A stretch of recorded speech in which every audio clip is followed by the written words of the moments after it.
तो जनाब आगाज़ में जिस तरह से आपसे वादा किया था कि अभी हम हल्का फुल्का डिस्कस कर रहे हैं मैच को, आगे जाकर आपको इस पर तफसीली जो है गुफ्तगू करेंगे, इस पर डिटेल में क्या बात करनी है वो करते हैं जी। इंग्लैंड के खिलाफ पहले टेस्ट के इब्तदाई रोज़ पाकिस्तानी बैटर्स हमने देखा डटे हुए थे मुल्तान क्रिकेट स्टेडियम में टॉस जीतकर।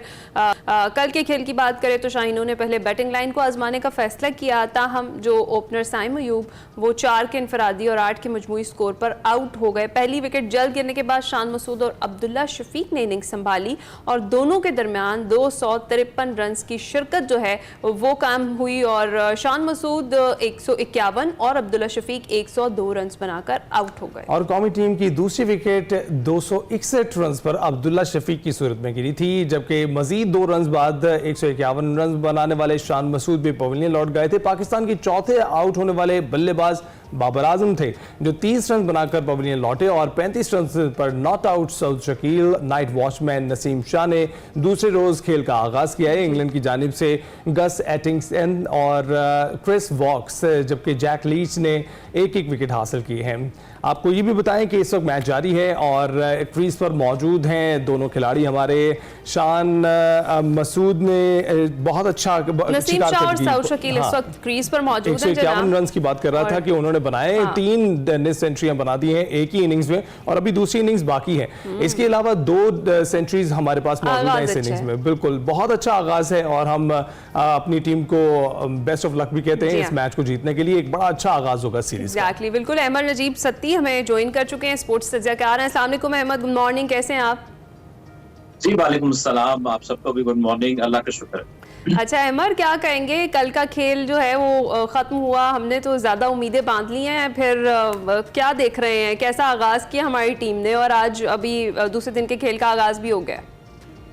देखिए, एक तो पहली बात है कि हम बहुत अरसे से स्ट्रगल कर रहे थे अपने घर पे। लोग तो कहने को कहेंगे कि ये बैटिंग विकेट है, लेकिन फिर भी हम बैटिंग विकेट पे भी पहले हारते रहे। इंग्लैंड जब लास्ट टाइम पाकिस्तान आई थी 2022 में, तो हम बैटिंग विकेट्स पे उनसे हार गए थे। तो मेरा ख्याल है कि जितने हम मुश्किल में थे, एक खुशाइन बात आप कह सकते हैं कि पाकिस्तान ने कम से कम एक हमारे कप्तान स्ट्रगल कर रहे थे रन्स के लिए, उन्होंने 150 रन की बड़ी अच्छी इनिंग्स के लिए। अब्दुल्ला शफीक जो थे वो बिल्कुल रन्स नहीं कर रहे थे, उन्होंने सेंचुरी कर दी। तो बहुत तरह से ये पॉजिटिव और नेक शगुन है। पाकिस्तान ने एक अच्छी पेस से रन्स किए, तो एक अच्छा साइन है पाकिस्तान के लिए। लेकिन मैं ये जरूर कहूंगा कि टेस्ट क्रिकेट सेशंस का गेम है, पाकिस्तान ने अच्छा खेला, लेकिन इंग्लैंड की बैटिंग लाइनअप हमसे बहुत बेहतर है बज़ाहिर ऑन पेपर।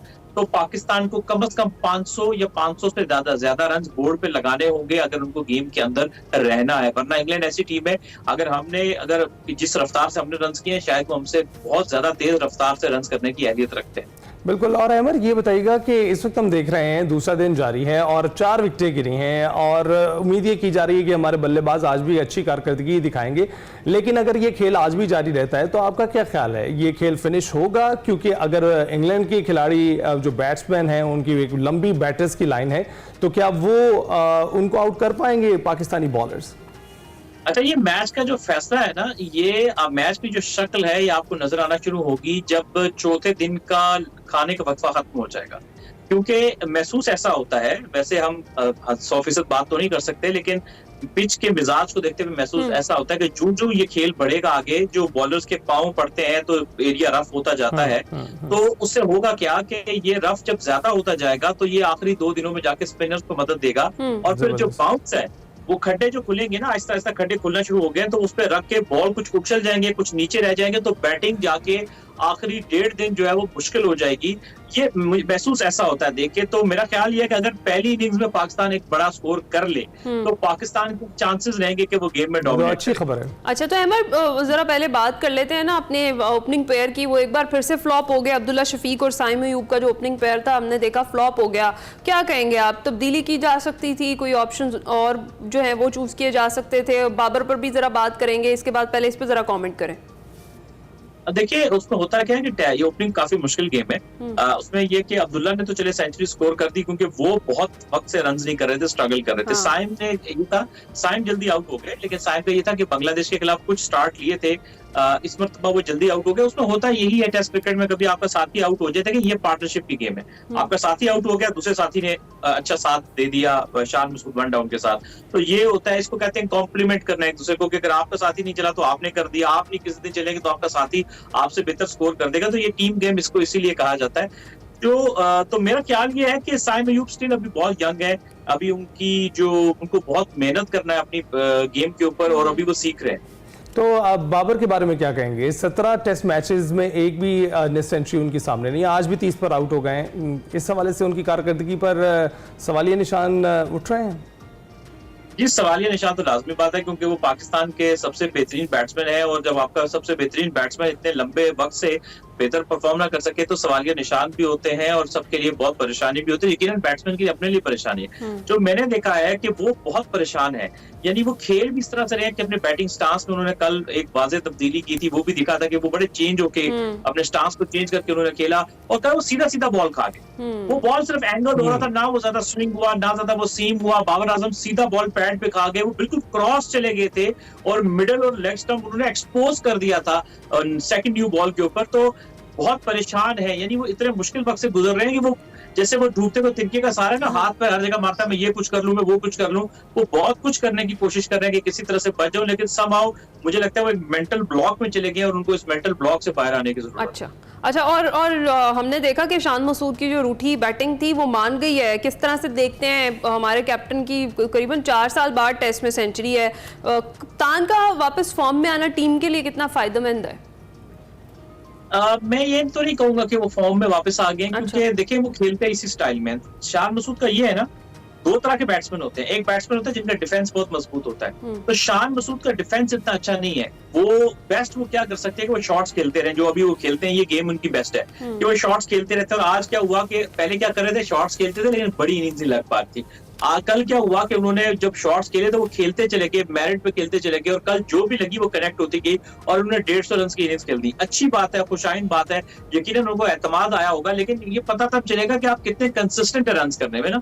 एक इनिंग्स में तो हम ये नहीं कह सकते कि वो बिल्कुल ही अपने फॉर्म में वापस आ गए। हाँ, अगर इस सीरीज में वो मुतवातर अच्छे तवातर के साथ रन करते हैं तो फिर यकीनन हम ये हक बजानिब होंगे कहने में कि उनकी फॉर्म लौट आई। अच्छा अहमद, आप क्या सोचते हैं कंसिस्टेंट होने के लिए, मुस्तकिल मिजाजी से खेलने के लिए आपको क्या लगता है कि किस चीज़ की ज़रूरत होती है? टैलेंट की ज़रूरत होती है, प्रैक्टिस की ज़रूरत होती है, या इन दोनों की एक मुश्तरका ज़रूरत होती है? क्योंकि हम ये देखते हैं कि हमारे खिलाड़ी एक बार एक सतह को अचीव करने के बाद दीगर चीज़ों में मसरूफ़ हो जाते हैं और वो वहाँ तवज्जो दे रहे होते हैं, बल्कि उनको यहाँ पर मुस्तकिल मिजाजी से खेलने के लिए मुसलसल प्रैक्टिस करने की ज़रूरत है, मुसलसल अपने खेल को इम्प्रूव करने की ज़रूरत होती है।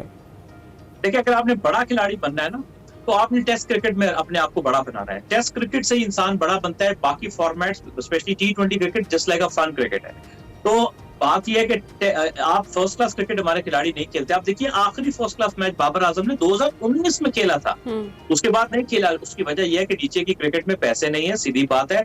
हमारे प्लेयर्स जो हैं वो ज्यादातर, सिर्फ बाबर नहीं, बाकी खिलाड़ियों की बात भी करूंगा, कि वो पैसे कमाना चाहते हैं। तो इस कमर्शियलिज्म ने क्रिकेट के खेल को हुक्म को बहुत तबाह किया है। तो अगर आपने बात की क्या चाहिए, टैलेंट एक चीज होती है, लेकिन आपने अक्सर देखा होगा ना, क्लास में जो है वो ज़हीन बच्चों से ज्यादा मेहनती लड़के नंबर ले जाते हैं। तो इसमें यही होता है कि अगर आप में टैलेंट है लेकिन आप मेहनती नहीं है तो आप पीछे रह जाएंगे। टैलेंट के साथ आपको फिटनेस, एक चीज कि फिटनेस जितनी अच्छी होगी उस फिटनेस के ऊपर उतना ज्यादा बेहतर आप टैलेंट दिखा सकेंगे, वरना आप थक के आउट हो जाते हैं, जैसे कल अब्दुल्ला शफीक थक के आउट हुए थे। तो टैलेंट, टेम्परामेंट और फिर आपकी टेक्निक और आपकी फिटनेस, ये 4 चीजें बहुत सही। तो अहमद, वैसे पिच की अगर बात करें तो वो इंग्लिश स्टार्स ने तो बड़े बड़े सवाल उठा दिए हैं मुल्तान पिच पर। पीटरसन कहते हैं कि जी ये बॉलर्स के लिए कब्रिस्तान है, और वॉन ने इसको रोड से तशबीह दे दिया। और इसके अलावा ये भी हमने सुना कि वो ये कह रहे हैं कि भाई पिछले किसी लिविंग रूम में बिछे हुए एक कारपेट की तरह है ये पिच। What's your take on it? ये इनकी मिसाल वही है, और सरगोदे वाली पुप्पी नहीं होती, शादी से पहले हमेशा रोड़ा डाल देते हैं कि मुझे सनिया लेट क्यों दिया।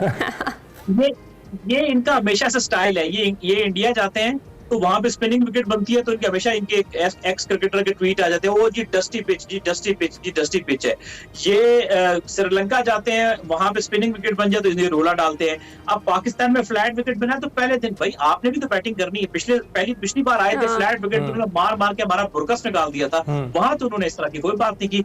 हमने कभी कहा कि हम इंग्लैंड जाते हैं तो आप पिच के बजाय गार्डन बना देते हैं। हमारी वो सेंचुरी से घबरा गए हैं। हाँ, मैंने कहा हमने कभी कहा कि आप इंग्लैंड जाते तो आप गार्डन बना देते पिच के बजाय, इतनी घास होती है, आप सीमिंग विकेट्स बनाते हैं, आप सीमिंग विकेट्स बनाते हैं जो फास्ट बॉलर को आपको सूट करती है तो वो ठीक है, जो हमें सूट करे तो वो खराब है। तो ये इंग्लैंड के जो प्लेयर्स हैं इनके शुरू से इनका एक टैक्टिक्स होते हैं इनके, ये रोना डाल देते हैं तो कि जी वो तो इनका स्टाइल है। तो मेरा ख्याल है कि अभी अगर ये बैटिंग करेंगे, इनकी बैटिंग हमसे अच्छी है तो तब ये भूल जाएंगे कि कैसी पिच है। चले, अभी तो पहला मैच है, आगे सीरीज में पता चलेगा पाकिस्तानी खिलाड़ी कैसे परफॉर्म करते हैं, लेकिन आप कितने ऊपर उम्मीद हैं ये जो कॉम्बिनेशंस इस वक्त इस्तेमाल किए जा रहे हैं बैटर्स के लाइनअप में खास तौर पर, और बॉलिंग में भी हम देख रहे हैं हमारे पास 3 पेसर्स हैं और उसके अलावा एक स्पिनर है, ये कॉम्बिनेशंस के ऊपर बताइएगा कि आप क्या सोचते हैं, आपकी क्या राय है, बदले जा सकते हैं? देखिए खिलाड़ियों के हवाले से मैं ये बात करूंगा कि सलाहियत तो इनमें है, लेकिन जो मेरे लिए खदशे की बात है वो ये बात है कि नसीम शाह इंजरी के बाद वापस आए थे, ठीक है, अब और बांग्लादेश वाली सीरीज में लग रहा था अभी थके थके पूरे फिट नहीं है। शाहीन अफरीदी भी स्ट्रगल कर रहे थे अभी टेस्ट क्रिकेट के अंदर। दूसरा आमिर जमाल भी इंजरी के बाद वापस आ रहे हैं, तो एक सवालिया निशान जरूर है कि ये क्या इतने फिट होंगे कि इस बैटिंग विकेट के ऊपर इतनी जान मार सकें कि वो इंग्लैंड की 10 विकेटें एक इनिंग्स में हासिल कर सकें। और फिर नुमान अली कम बैक कर रहे हैं, ये भी टीम का हिस्सा नहीं थे, अबरार अहमद भी कभी खेलते कभी नहीं खेलते, तो हमारा जो टीम की बॉलिंग का खासतौर पर शिराजा बिखरा हुआ है, तो बहुत सारे सवालिया निशान है हमारी बॉलिंग के ऊपर, और मुझे जो अक्सर खदशा है वो हमारी बॉलिंग को लेके है। सही है, बॉलिंग को लेकर खदशा भी है। एक तो ये कि मोहम्मद अब्बास का हमने सुना था कि टेस्ट के सबसे अच्छे बॉलर है, वो स्क्वाड का हिस्सा ही नहीं है। इसके साथ साथ आपको लगता है कि जिस तरह की ये पिच है, जिस तरह का ये बिहेव कर रही है, इस पर एक स्पिनर काफी होगा पाकिस्तान के लिए? पाकिस्तान ने एक स्ट्रेटेजी पिछले कुछ टेस्ट मैचेस से बनाई है कि एक स्पिनर जर्मन खिलाते हैं और बाकी जो है, बल्कि पिछले दिनों तो एक भी नहीं जर्मन खिला रहे थे, बाकी ये पार्ट टाइमर या ऑलराउंडर के ऊपर रिलाई कर रहे हैं। जैसे आगा सलमान है, वो अब रेगुलर बॉलिंग करते हैं, चले मैं उनको ऑलराउंडर गिन लेता हूँ, कुछ टेस्ट मैचेस से रेगुलर पाकिस्तान की बॉलिंग कर रहे हैं। बाकी कुछ पार्ट टाइम ऑप्शन है जिसमें साइम अयूब ऑफ स्पिन करते हैं, Saud Shakeel left arm spin करते हैं, तो ये इस तरह मिले जुले रुझान के साथ ये इस टेस्ट मैच में गए। तो देखना पड़ेगा कि पिच में कितनी असिस्टेंस से आगे जाके इस चीज क्लियर होगी। और तो अहमद अब्बास पे भी कमेंट करें अहमद। अच्छा, मोहम्मद अब्बास जो है ना वो कंडीशंस के बॉलर रह गए हैं, अच्छा। क्योंकि उनको कंधे की इंजरी हुई थी आज से कोई 3-4 साल पहले। उस कंधे की इंजरी के बाद अब्बास की थोड़ी पेस नीचे चली गई, तो वो इतने इफेक्टिव रहे नहीं थे। वो ड्रॉप भी लास्ट टाइम इसी वजह से हुए थे मोहम्मद अब्बास, कि उनकी थोड़ी कारकर्दगी में डिप आ गया था। अच्छा, काउंटी में तो चलते हैं फिर वो अहमद जी, काउंटी में सपोर्टिव विकेट है ना। अच्छा। काउंटी में तो 115 की स्पीड से भी आप, I am not saying is a bad bowler, is a outstanding bowler, वो बहुत शानदार बॉलर है, लेकिन वो कंडीशंस का बॉलर है। जहां पर आपको लगे कंडीशंस जो है सपोर्टिव है, स्विंग है, सीम है, तो वहां पे अब्बास अच्छा बॉलर ही कोई नहीं। अच्छा, तो ये भी बताइएगा अमर, कंक्लूड कीजिएगा इस आखिरी सवाल में, ये बताइएगा कि पहले बैटिंग लाइनअप के बारे में आप क्या सोचते हैं? इतना लंबा बैटिंग लाइनअप हमारा रिवायती तौर पर हमारा हुआ करता था या नहीं? और दूसरा कि आप कंक्लूड कहां पर होता हुआ देख रहे हैं मैच? देखिए, मुझे ये लगता है कि इस मैच का रिजल्ट निकलेगा। मेरी एक फीलिंग कह रही है कि आखिरी 1.5 दिन ये मैच विकेट जो है वो मुश्किल हो जाएगी, और कुछ ना कुछ, चाहे वो इंग्लैंड जीते पाकिस्तान जीते, लेकिन ये मैच का नतीजा निकलेगा। और दूसरा आपने क्या पूछा था? दूसरा ये पूछा कि बैटिंग लाइन आज का दिन भी बताइएगा, आज का दिन आपको कहां एंड होता हुआ दिखाई दे रहा है?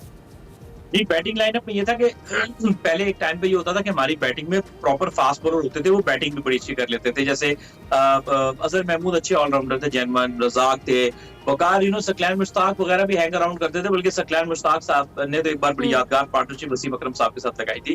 तो दूसरा आज के दिन का कंक्लूड होते हुए मुझे ये दिख रहा है कि शायद पाकिस्तान जो है वो आज अगर फुल स्ट्रेच करे तो कहीं चाय के वक्फे के करीब करीब अपनी बैटिंग को खत्म करे, और इंग्लैंड शायद 100-150 पे इंग्लैंड के 1 से 2 आउट होते हुए देख रहा हूं। तो अहमद क्विकली बताइएगा, 300 प्लस हमने कर लिया है, इतनी स्ट्रांग टीम है, उसके लिए मजीद कितने रन आपको लगता है कि होने चाहिए? 500 से नीचे नहीं होना चाहिए, हर हाल में 500 या 500 से ऊपर पाकिस्तान को रन करने हैं अगर वो अपनी ग्रिप को इस मैच पे रखना चाहते हैं। बिल्कुल बिल्कुल अहमद, बहुत शुक्रिया, आपने तज्जिया पेश किया, इस सारी सूरत आगाह किया कि आज का मैच कहां कंक्लूड होगा और ये मैच आगे कहां कंक्लूड हो सकता है। हम ब्रेक के बाद हाजिर होंगे।